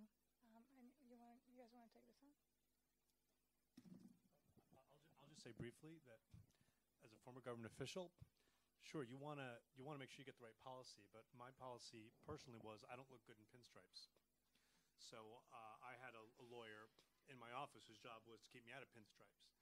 So yes, it was my job to come up with what's a good policy, but you do want it to actually be legal in the and I heard your question. And the only change, I mean, what used to be and what isn't really any different. A client would be told, I want to buy this building, and yes, the lawyer would go about figuring out how to do it legally, unless it couldn't be done legally, in which case the answer would be, you can't do this legally. So it is important for things to be done within the framework of the law, but I do agree with you that these things need to be done concurrently. And if you don't, especially in very fast-moving issues, Libya is a good example, you're going to get yourself in a problem. Post 9/11, as you heard, when we look back, for example, and I was in government at the time, and people were hysterical that we were reconsidering whether we needed to look at what library books people were taking out of the library, and someone asked me, and I said, it's a very simple question. It's a very simple question for me as a policy person, not a legal person. Is it of any use to us? And there was no evidence, not from DHS, not from FBI, of a single case where it had been useful. In which case, from a policy perspective, I had no opposition. And then from a legal perspective, there was tremendous and obvious discomfort. I have no problem whatsoever. And I think that's important to take those in tandem. Did you want to add something, Laurie?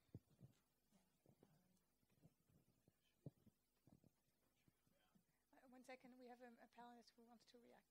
Thank you. I think we often hear the lawyer's job is to get me to yes. And I think I'd reframe that and say that both policy and law are about alternatives. And we can't look at either of these as, can I do this? And the answer is either yes or no. It's got to be a policy, strategic, operational question of what is the problem? What is the issue? How can I solve it? And one hopes there are multiple alternatives. Maybe not all. Maybe only one of them is good. Maybe all of them are bad, and you use the least bad alternative. I mean, I think there are situations in the world in which we're only looking at bad alternatives, and you pick the least worst. But the job of the law is hopefully to guide in terms of the alternatives. But there have to be times when alternatives don't exist as viable options because they simply don't comport with the law. And I think we run a great risk when the answer there is, well, let's force the issue and make the law work to fit the policy. I think the law may be a very large paradigm, but it has to have some boundaries. And if I may add just a little note, I think in this very room, I think we definitely agree with you. This is why we build a workshop with lawyers and non-lawyers, because we don't want to be disconnected as legal academics from the policy world and from the operational knowledge. So if anything, we definitely agree, and this is why we try to come up with this kind of mix of different opinions and not just legal academics into presenting in this kind of events. Do you want to take another question? Eric.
Thank you.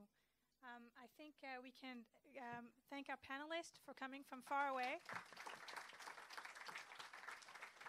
So we'll take now a 10-minute break, and then we'll reconvene to talk about the geographical battlefield, the delineation of the geographical scope of armed conflict.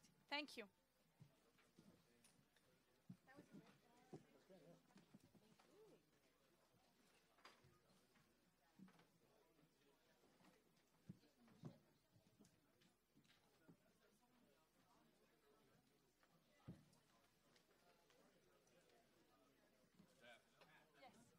Hi. I don't think, I'm sorry, I wasn't reacting very well when you presented yourself to me, and I'd forgotten. Morning. that- It's yeah, okay. It's okay. No, but but you heard me. You remembered yes, it. I remember. So it's terrific. It's terrific what you're doing. Thank you. And, I'm very happy you came. I was very pleased to know that you were coming to the conference. Yeah, well, I'm It's very very glad to be important. here. Good. Anything I can do. Stay though. I Don't wanna- go away. no, I'm not going away. Good. Thank you, Nick. It's terrific. I have enemies on both sides of this. And I don't feel that just because they fight each other, I can't also take them on. I don't buy this argument that if you can't take on ISIS, because that's going to be helping us out. Accurate weapons such Take on as ISIS because there's sniper rifles, should never gotten this far. bombers, We should still be moving this on. accurate, very accurate Should have explained that it was anti-tank missiles against school buses. There may be an English who doesn't know that, and that they willfully sending their rockets. You're right. I took it for granted. If we sit back and we allow that to happen, Okay, maybe he's right. He maybe it doesn't would. have accurate rockets. There was a time when this was nationalist. Yeah, but there may be Islamists. Everybody said that. Nobody supported them. There still are some moderates who can support this. We'll buy time to do that. At a minimum, it mitigates against his ability to barrel alarm and starve and gas his own people. I can't tell exactly what it's going to be, but Jeff knows he doesn't.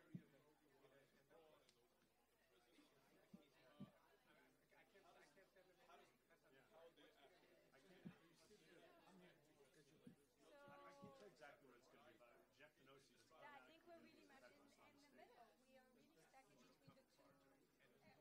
really the quasi-state. If we sit And back and we I think continue we're to do this, continuing to that's treat not them as going to non-state actors, and I'm not sure why. But that doesn't need to be the case. I'm all for treating them as combatants. And We have people who are I've been saying this for years, but now that they're actually states, I'm even more, from a U.S. perspective, as long as the size of power, you're going to continue. It's him more than anything else. The first instance is still today is driving foreign fighters to Syria. Interview them. The British services are interviewing everybody that comes back. There's certain absolute commonalities. But I do believe if we only take it to Assad, that I don't know. and to ISIS, then This is an de international facto internal you're question helping within Assad. the Also, you're going very to be, well still keep the although charter. They would have to Washington be Post the and same Wall charter. Street Journal today about how he's not doing as No, well as he not thought. automatically. And also, people also forget that the biggest Anyway,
Yeah, yeah, I just moved up. It's about a month ago.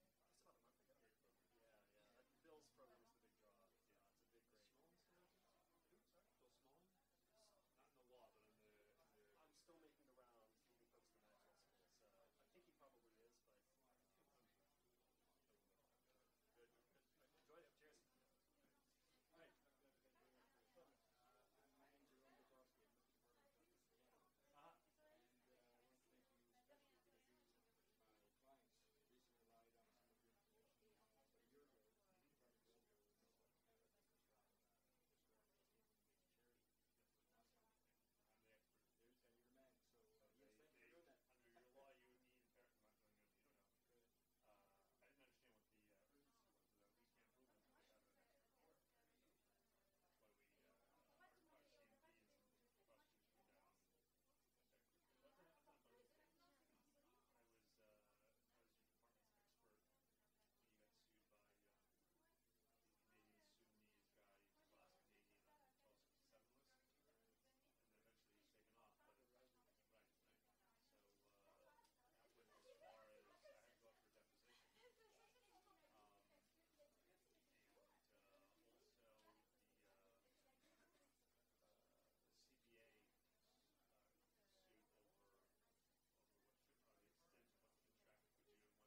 at the imaginary hook.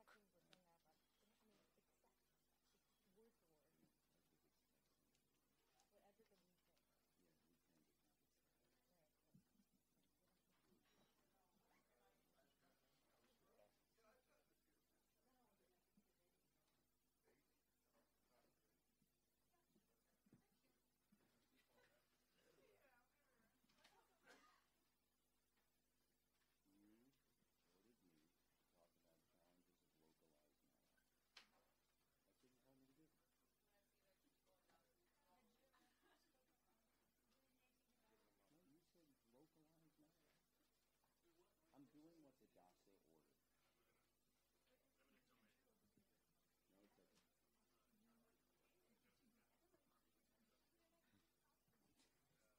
No, it's okay.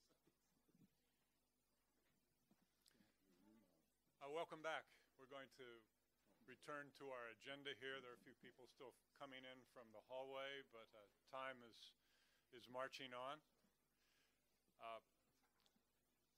The first part of our morning was really quite excellent in illustrating the complexities of the evolving field of counterterrorism, and I think things get no less complex and certainly no less interesting now when we begin to consider what we call an expanding battlefield. We all know about developments in terrorism in the last decade plus and the extent to which it's become ever more difficult to define the battle space or to move from what the U.S. National Security Advisor recent years called the hot battlefield to others that are perhaps less hot but plenty warm and changing on a daily basis. So we're going to continue the conversation with battlefield considerations first in mind, although we'll be talking about who the enemy is. We'll be talking about legal labels. We'll be talking about armed conflicts and international and non-international, and perhaps the difference between state and non-state and quasi-state actors. We have two illustrious experts to carry the discussion here for the balance of the morning. First, on my immediate left, Professor Jennifer Daskal from the American University College of Law. Jen joined AU in 2013 as an assistant professor of law. She teaches and writes in the fields of criminal law, national security law, and constitutional law. From 2009, she was also served on the she was Assistant Attorney General for National Security at DOJ in the U.S. government and served on the Secretary of Defense and Attorney General-led Detention Policy Task Force. Prior to joining DOJ, she was a senior counterterrorism counsel at Human Rights Watch, worked as staff attorney for the Public Defender Service in the District of Columbia, clerk for Honorable Judge Jed Rakoff, and spent 2 years before joining American as a National Security Law Fellow and adjunct faculty member at Georgetown Law Center. Jen is a graduate of Brown University, Harvard Law School, and Cambridge University, where she was a Marshall Scholar.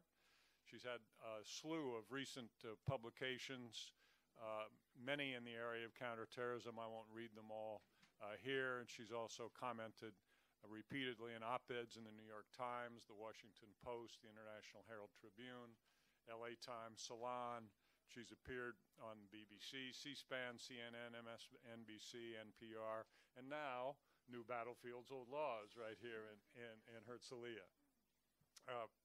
After Jen, my friend and colleague, Professor Jeff Korn, who's back for, I don't know, an umpteenth visit here at the New Battlefields Forum. We couldn't do these sessions without Jeff.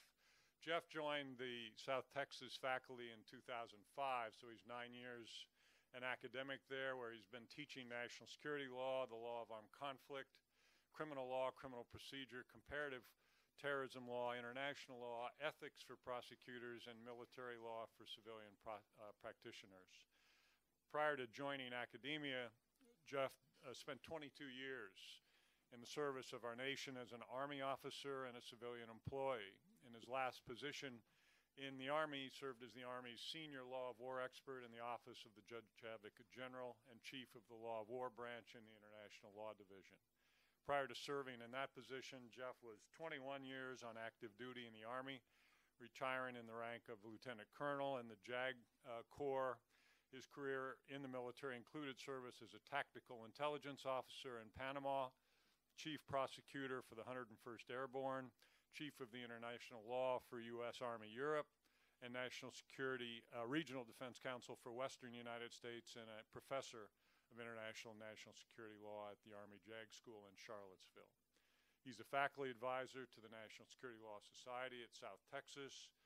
Jeff earned his BA magna cum laude from Hartwick College in New York State, his JD with highest honors from GW University, and his LLM, graduating first in his class from the Army Judge Advocate School, again in Charlottesville.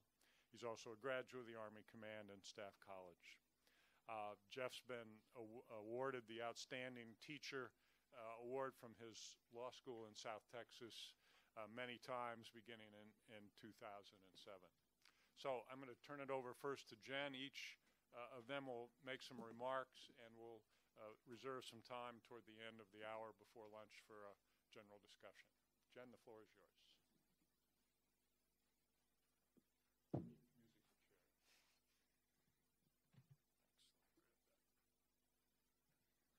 Good morning, everybody. I am absolutely delighted to be here. Thank you to Bill for that lovely introduction and for hosting this event, and to Daphne and to IDC. I'm just honored and delighted to be here. So as Bill already mentioned, I'm going to spend my time talking about a topic that's obviously been the source of controversy and debate, but has taken on new urgency in light of the rise of transnational non-state actors, and that is, what is the scope of the battlefield and what rules apply. My talk's primarily based on a 2012 article I wrote called Geography of the Battlefield, Targeting and Detention Outside the Hot Conflict Zone. And as will be clear in a moment, my focus is primarily on jus in bello rules, not the jus ad bellum question.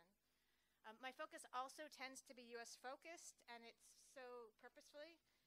While other nations, most obviously Israel, have engaged in conflicts with non-state actors that cross over borders, the U.S. is the first nation to assert itself in a global war with a non-state actor. And unfortunately, I don't think that this will be an aberration, but with the rise of dispersed non-state actors, we will increasingly see conflicts between states and non-state actors that have a transnational element. So what I want to do with my time is to frame the debate.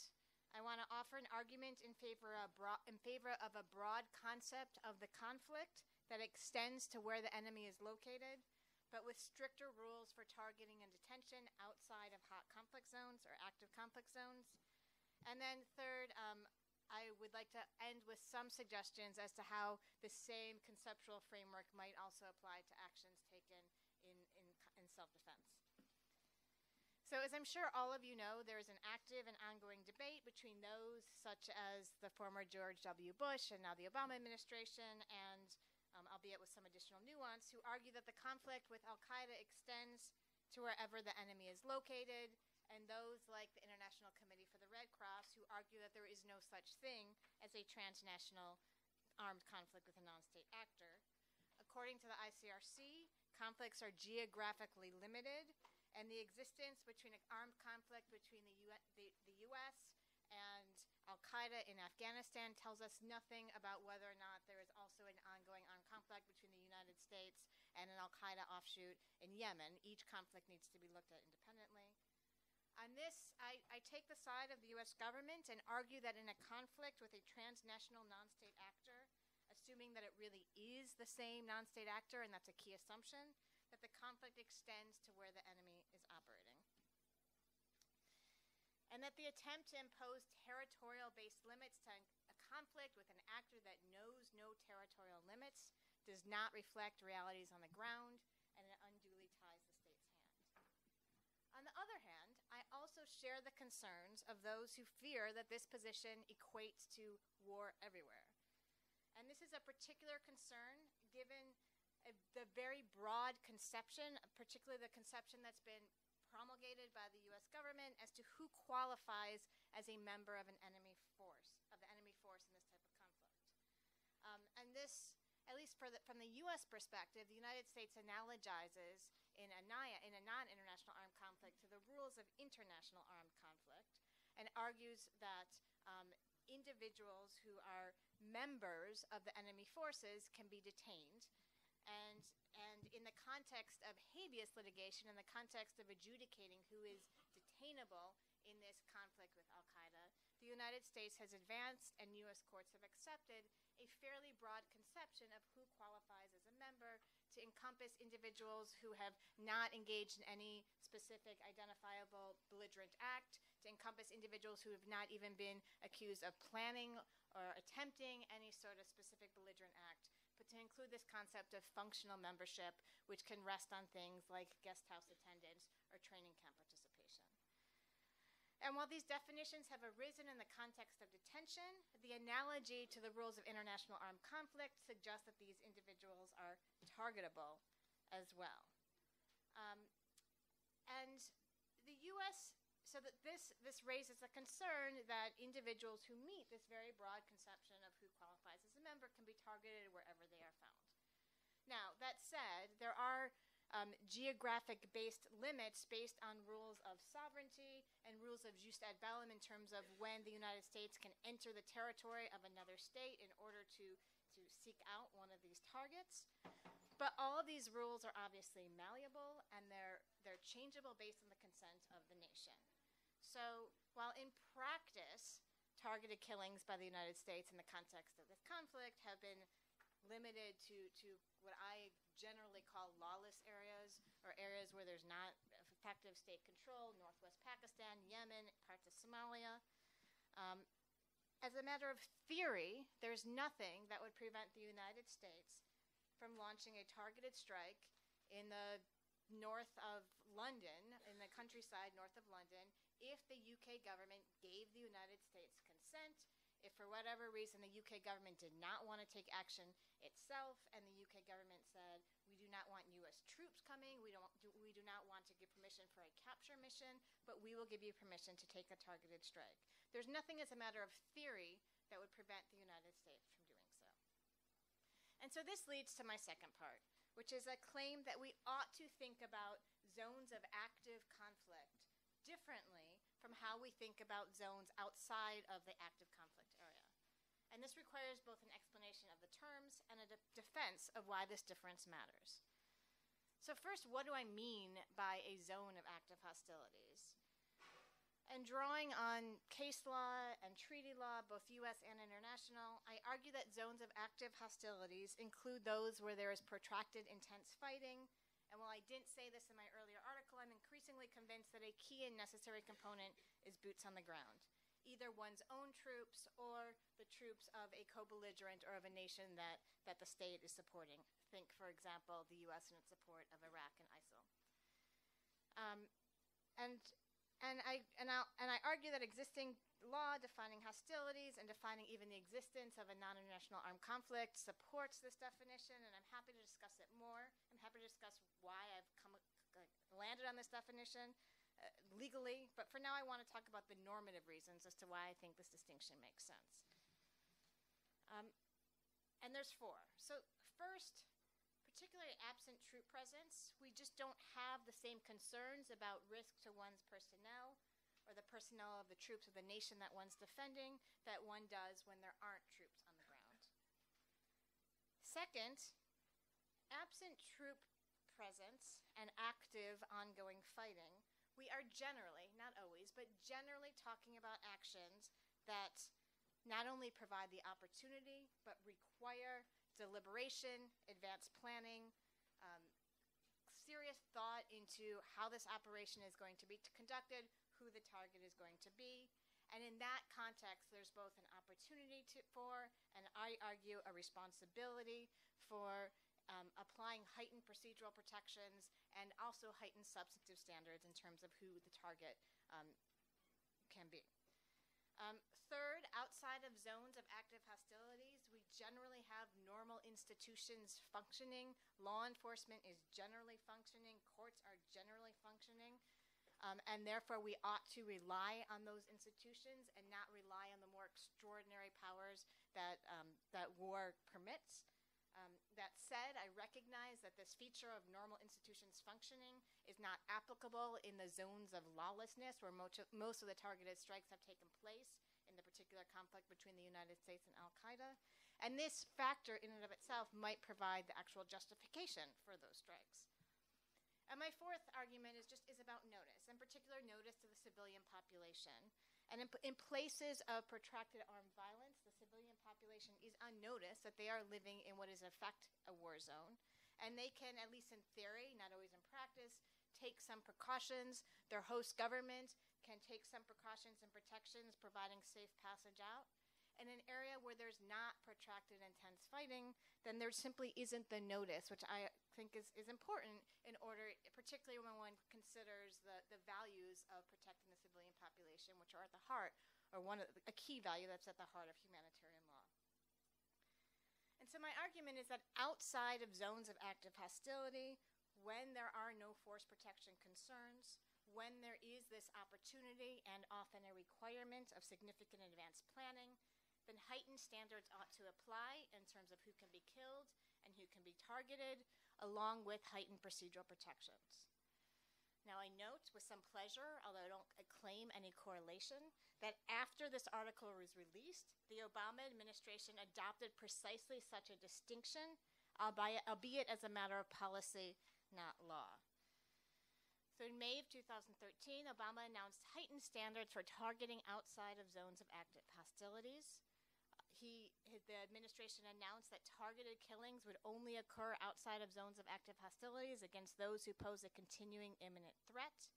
In situations where there was near certainty that non-combatants will not be injured or killed, a near certainty that the target, him or herself, is present, an assessment that capture is not feasible, and an assessment that relevant government actors and other reasonable means of addressing the threat are not possible. Now, there's some dispute about whether these policy prescriptions are actually carried out in practice, especially with respect to questions about the near certainty that non-combatants will not be injured or killed. But at least in theory, this is, in key respects, very much akin to what I've argued for, and very much akin to some of the substantive standards that I've argued for with respect to targeted killing. In particular, a focus on the least restrictive means and a heightened threat standard for killing targets in a non-international armed conflict outside of zones of active hostility.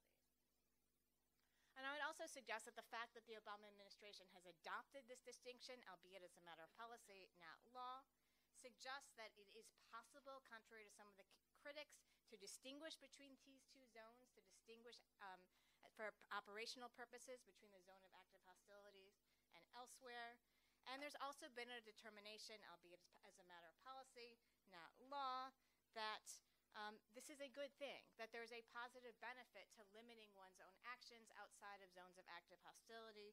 I can think of a whole host of reasons why this may be true, but just one is a concern about blowback, a concern about the ways in which excessive uses of force can actually, in some circumstances, undercut one's own ultimate counterterrorism goals. So the proposal that I've put forward also adds some additional elements beyond what the Obama administration has announced. It would make this binding as a matter of law, not policy. To be clear, I'm not suggesting that this is law yet, but I suggest that it should be. I similarly would apply heightened standards and procedural protections, not just to targeting, but also to detention, adding the additional criteria that would allow for detention of lower level members, people who don't meet the heightened standard if they are directly linked to the area of active conflict. So people who are fleeing, who are coming and going, in order to promote the troop protection concerns that I mentioned earlier. And I would also add procedural requirements, both ex ante review mechanisms, albeit internal within the executive branch, and also a requirement of ex post reviews. The U.S. is already doing this with respect to habeas litigation for Guantanamo detainees, I would argue that there ought to be independent reviews for all long-term detention, whether in Guantanamo, whether in Bagram, elsewhere. I would also argue that we should be moving, when feasible, from law of war detention to prosecution, particularly if we're talking about long-term detainees in a non-international armed conflict. And for procedural mechanisms for targeting, I think that this is for targeting reviews, ex post targeting reviews, this is an area that my thinking on this continues to evolve. In the paper that I wrote, I made some proposals. I'm continuing to work through some of those proposals, but I would be very interested in hearing more from some of you about how the mandate of the Israeli Supreme Court in the targeted killings case is playing out. And I'm also increasingly attracted to an idea that one of my colleagues has put forward about a possibility of a civil damages remedy with a nominal damages amount associated with it as a mechanism for allowing for reviews and standard setting, and not necessarily as a mechanism for compensation. And then finally, if I have a few minutes left, I would just like to suggest that there probably will be, and there are several scholars, including a professor at Texas, Bobby Chesney, who's argued that there was increasingly a conflation between the standards, at least as announced by the Obama administration outside of zones of active hostility, and standards that would apply with respect to matters of killing in self-defense. That these standards are merging, that when one takes the heightened threat standard and the requirement that force is used as a last resort seriously, there's not a lot of difference between what is permissible as a matter of self-defense and what is permissible as a matter of uses of force in the context of an ongoing armed conflict outside of zones of active hostility. And I think that this is not a bad development. I think actually this is a positive development. So long as this direction means that we are not necessarily expanding what's permissive as a matter of self-defense, but actually restricting what is permissible in the context of killings taken in the context of armed conflict outside a zone of active hostilities. So thanks. I hope that we have a lot to talk about in the discussion.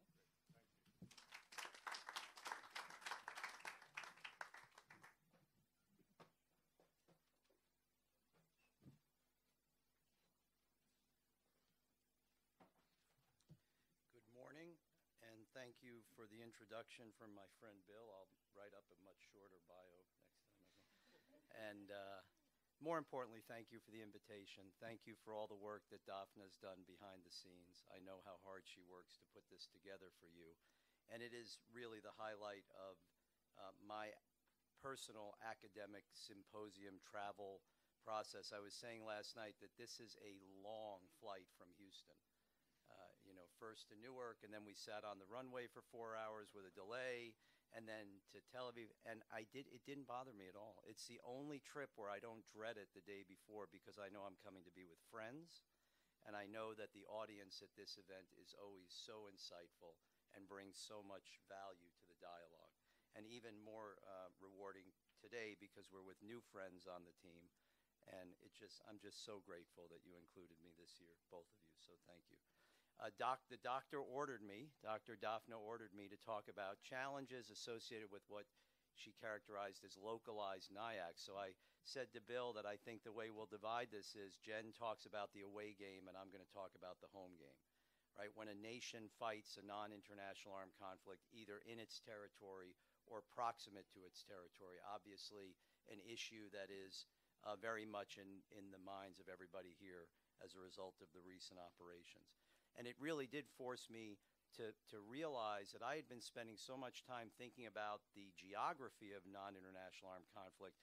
I had myself been neglecting thinking about some of the operational and strategic challenges associated with what we might call the traditional non-international armed conflict, the fight between a state and a non-state group in its own territory or proximate to its territory. So I'm really grateful that the doctor gave me that order, so that I could think about this a little bit more. So I'm going to talk about a couple of what I think are challenges associated with this type of conflict, but I want to start with some assumptions, because I think if you're going to analyze these issues, you have to start with certain factual or